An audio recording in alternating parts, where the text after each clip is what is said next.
Mic check 1 2. It's the Y2K collector, and the party, folks, is over. For those of you who are not aware, there was an announcement yesterday or 2 days ago about the closing of a store that many of us know and love, that many of us have probably shopped at a number of times in the past.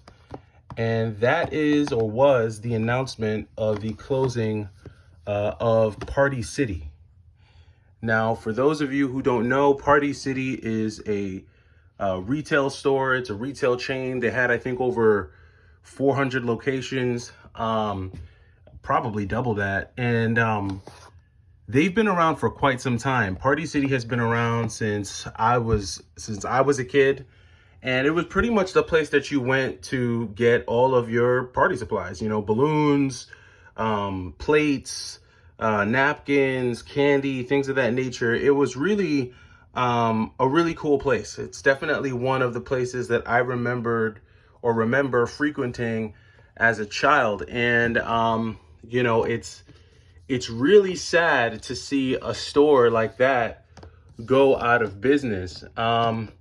And the crazy part about that store closing is that the store closed and the employees pretty much got same day notice. The corporate employees pretty much were notified the same day that the store was closing, and that the company was going out of business. Not even that the store was closing, but that the entire company was going out of business. And they were notified that they were no longer going to have a job. And the reason why this is so important and so scary is that you're going to have a lot of people going into 2025 unemployed. And it's not just Party City that's going out of business. I think Big Lots also filed for bankruptcy. I know they're having issues staying in business. And then there's also other companies that are doing massive layoffs.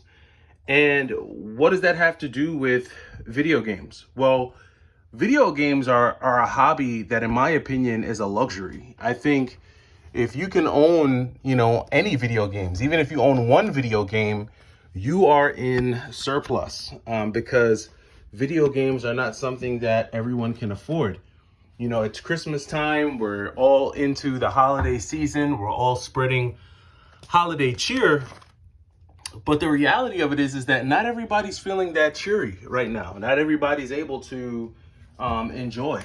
And what does that mean for gamers and collectors? Well, one, the first thing is that you need to start being very cautious with your coin, cautious with how much you're spending, and what you're putting towards video games. A lot of my pickups, I've tried to negotiate with trades, which is probably why you'll see my shelves look a little bit lighter in 2025. Part of that strategy has also been me just concentrating on killer versus filler.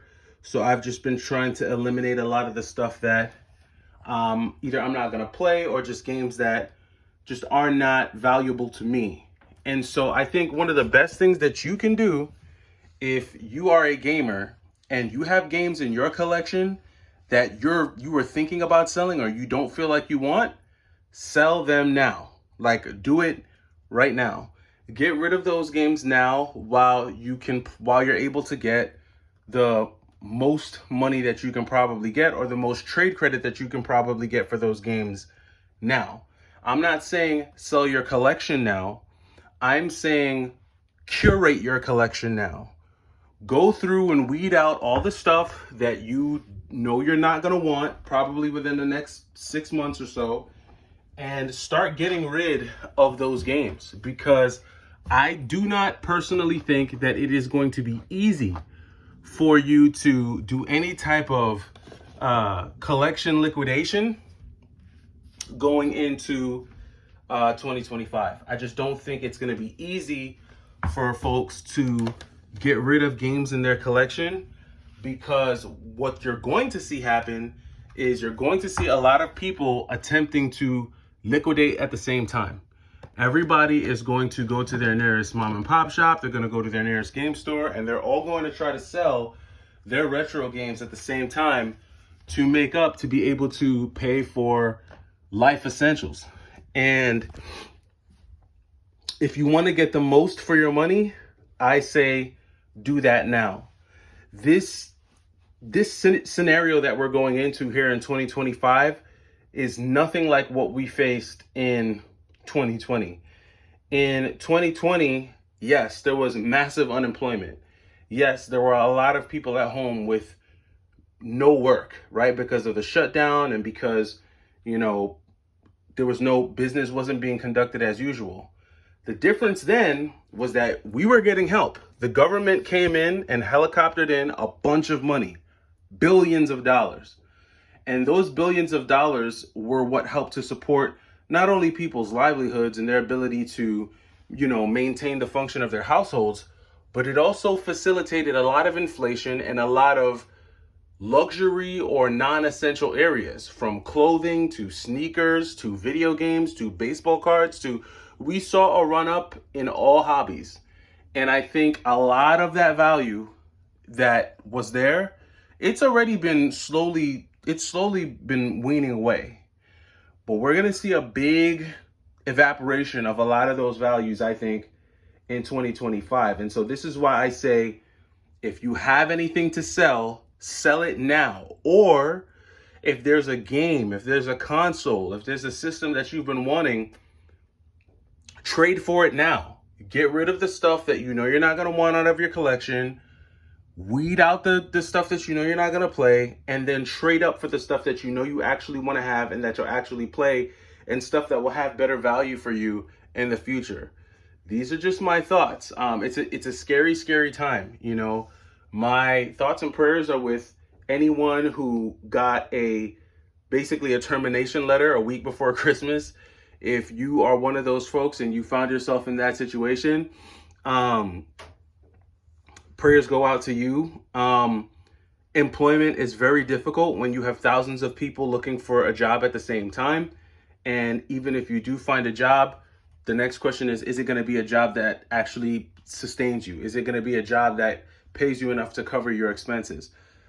These are the challenges that people are facing.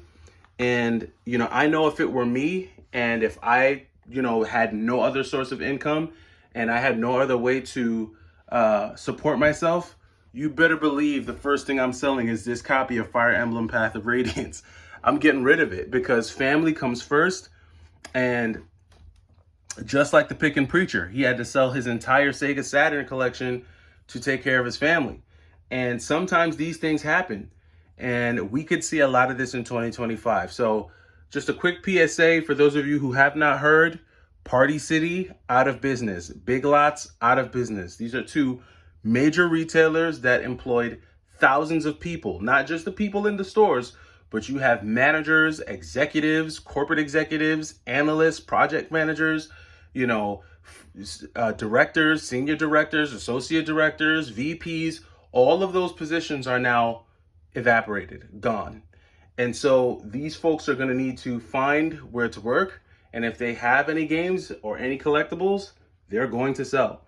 But let me know what you think about this in the comments below. I'll catch you in the next video. It's the Y2K Collector. Take it easy.